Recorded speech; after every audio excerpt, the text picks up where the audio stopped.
Welcome to another edition of the Cut Pro Wrestling Podcast. I'm Randy Zelia from BackSportsPage.com. Emerito Rivera on assignment this week.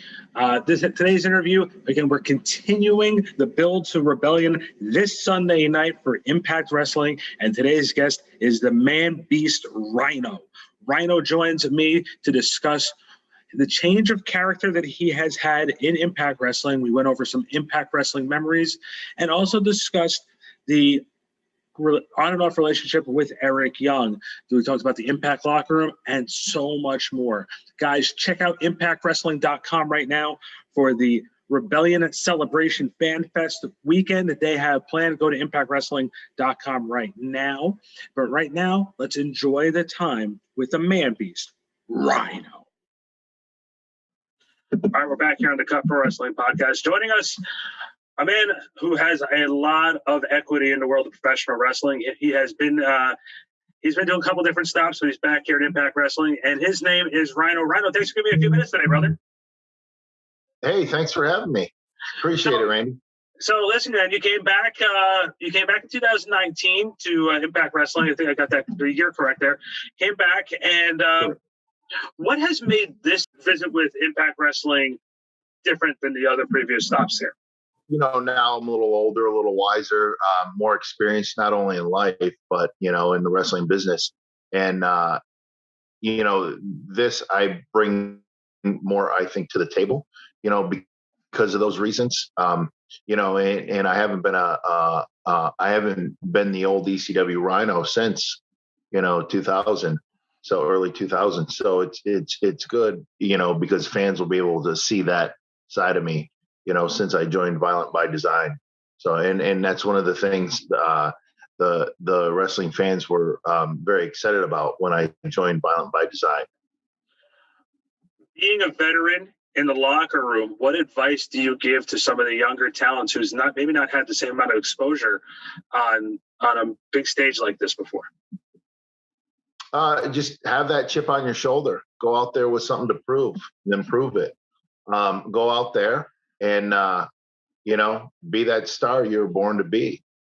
You know, come to us, get advice, pick out what you like and what would work for you, because not all the times we have the right answers. You know, go out there, you know, and you know, if someone says you can't do something, prove them wrong.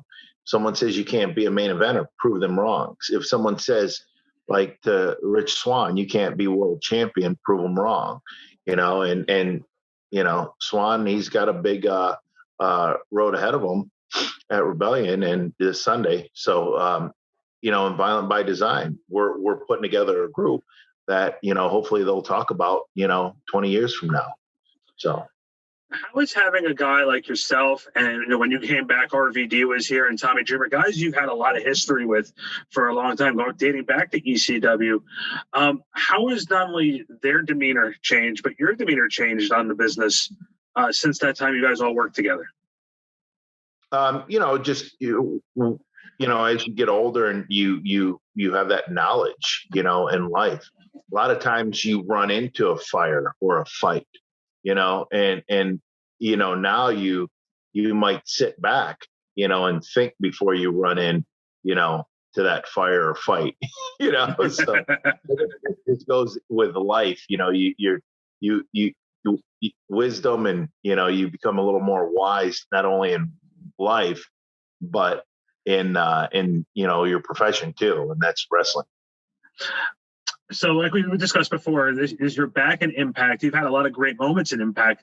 If I asked you to pick one or two moments from your history here in Impact that you consider some of your fondest, which would that be? Well, I've always enjoyed working with guys like Abyss, Cowboy. You know, Cowboy's back. You know, a lot of the experience I've had, you know, in the ring, you know, and then, you know, and it's funny, sometimes life is a full circle because, you know, I came back in 2019 and, you know, not too long after that, I don't even think it was about a year. Eric Young, you know, he comes back and, you know, and it's just, it seems like a full circle, you know, and then you never know who's going to pop up, you know, Sunday. people that, and maybe people that have worked with Impact before in the past, not saying any hints or anything. So, I mean, and that's a great thing, because a lot of times you can, a lot of times if you doors are always open, even though you think they might be shut, they're not. So, it's funny you say that too, because you said before you never know who's going to show up. Was it a little weird when you were working with another company and all of a sudden your tag team partner showed up last year and you're like, wait a minute, this is a different company. Don't I know you from somewhere? Type of mentality. Well, see, I was all for Heath for Impact and all that stuff, and he had to have some surgery, and I guess he's going to be back in like 3 months, but I haven't spoken to him since Violent by Design. And I guess Heath is out there telling everybody to, because I'll get messages on social media, call Slater, and it's like, no, I'm not going to call Heath. Well, he has a choice. When he gets healthy, the door's open, and, holy waters of change. I mean, is he too far gone? That's a question only Eric Young can answer. So can he be part of the group, or is he going to be, on the hit list? Because I'll go. It's not the first time. So. and I have a feeling it won't be the last either. No. I have to ask too about Eric Young, because right now you guys are all working together, and you have a very big match this Sunday at Rebellion. First off, the decision to join Eric Young and Violent by Design. What went into the decision by joining them? It just fit. That old ECW Rhino was itching to come out. I've suppressed them for too long, and it's great because we did it in a way where really nobody expected it. And people were okay with me, still being, as the term we use, babyface. So, but they also kind of, it's that dirty little secret, it's like, I really enjoy Rhino as a babyface, and I go out there and I love the fan support, but I really miss that, ECW Rhino, so.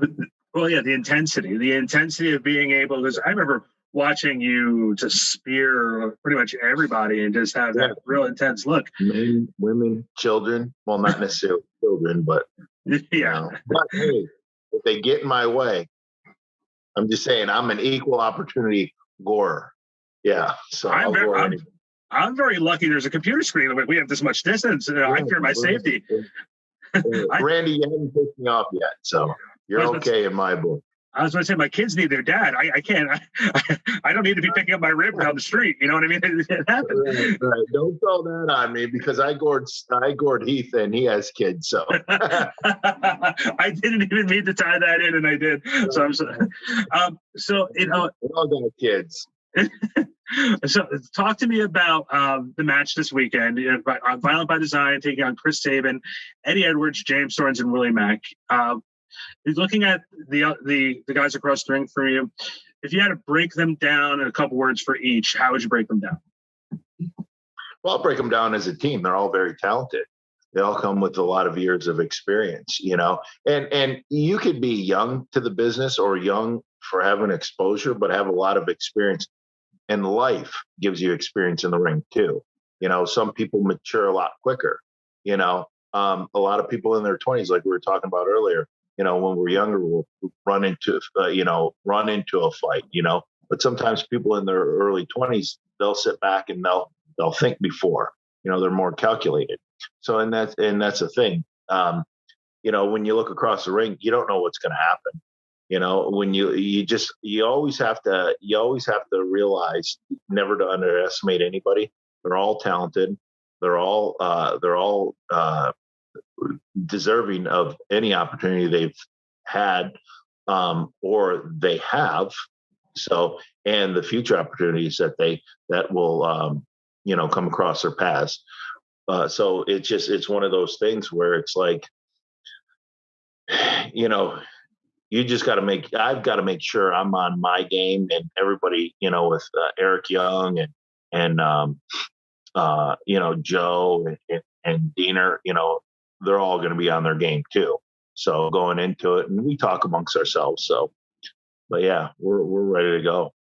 So, can you also talk about the Rebellion celebration that is going on over the weekend to help the pay-per-view? It's the Fan Fest for Impact Wrestling. Can you give a little insight from the wrestler perspective on how cool having a Fan Fest like that is?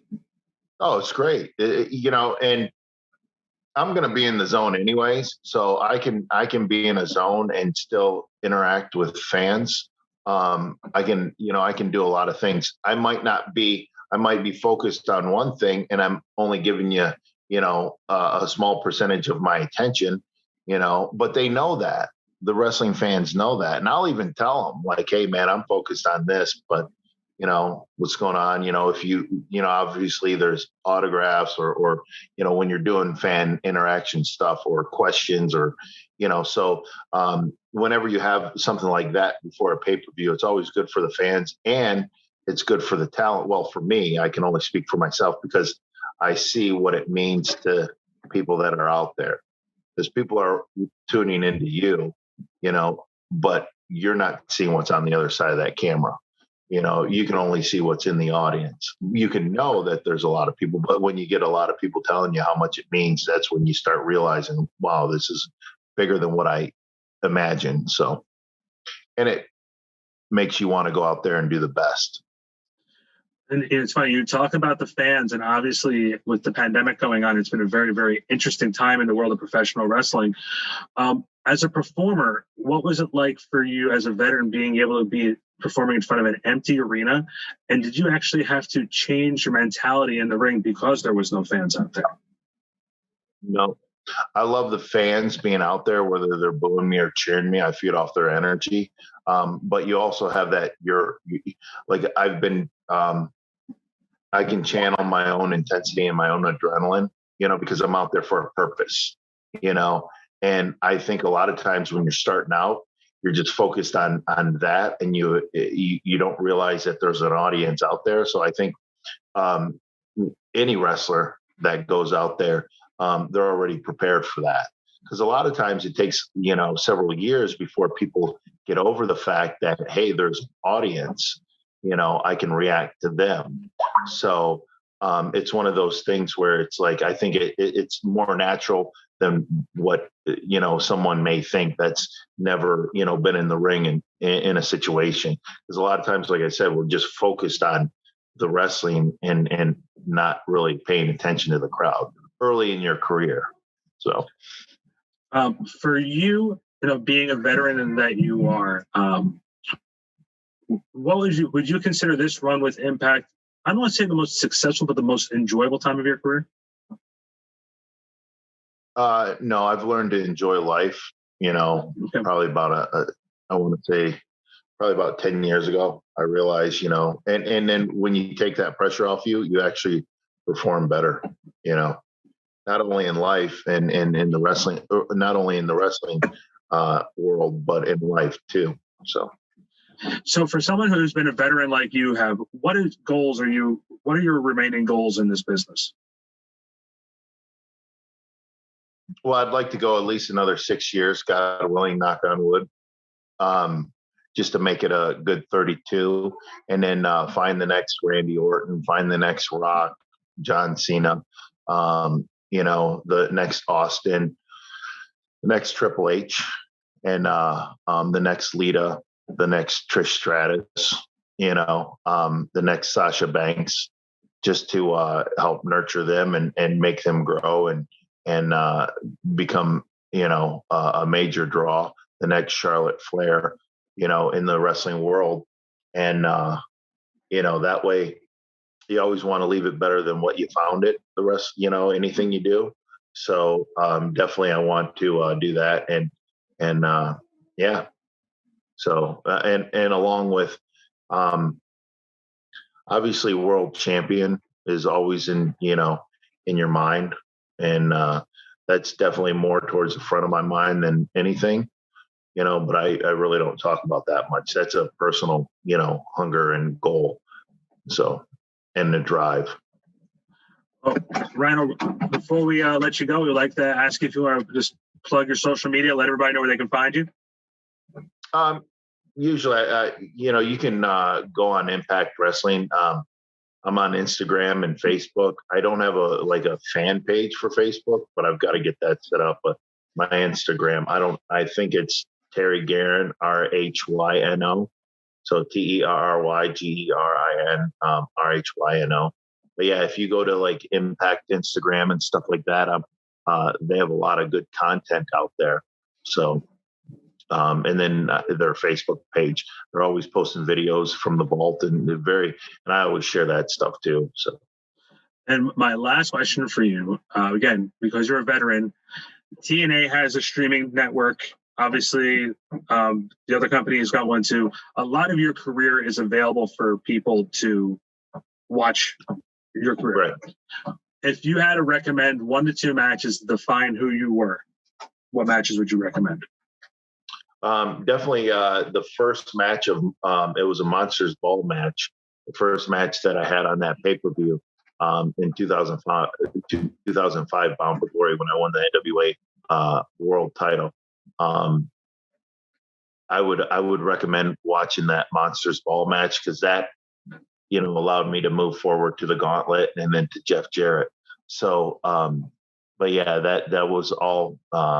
That was a great night, but that was definitely a start off for a great night. And then I've had a lot of great matches with Abyss, Sabu, and Impact. I had a lot of good matches with Sabu and ECW. Yeah, so I mean, there's so many. So just pick them. Rhino, thank you so much for giving me some time. Check out Rebellion this Sunday night on pay-per-view. Violence by Nature. Rhino's hungry, and he's going to go out and gore him. Check him out. Thank you. All right, that was the Man Beast Rhino joining us here on the Cut Pro Wrestling podcast. My name is Randy Zelio. Emerito Rivera will be back with us within the next show or two. Don't forget to follow us on our social media platforms, which is on Facebook, the Cut Pro Wrestling Podcast. We're on Twitter, Cut Wrestling BSB, and Instagram, Cut PW Podcast. Don't forget to check that out. Hey, guess what? We're on YouTube. We are on Spotify, Google Podcast, Apple Podcast, iHeartRadio's podcast network. We are everywhere. Give us a listen. Give us a try. I promise you, you will not second guess it. You will enjoy what we do. Thank you for giving us some of your time here on the Cut Pro Wrestling Podcast. My name is Randy Zellia from Back Sports Page. You can find this podcast and other great podcasts on backsportspage.com. From Randy Zellia, Emerito Rivera, and our great producer, Andrew Fumey, this has been the Cut Pro Wrestling Podcast.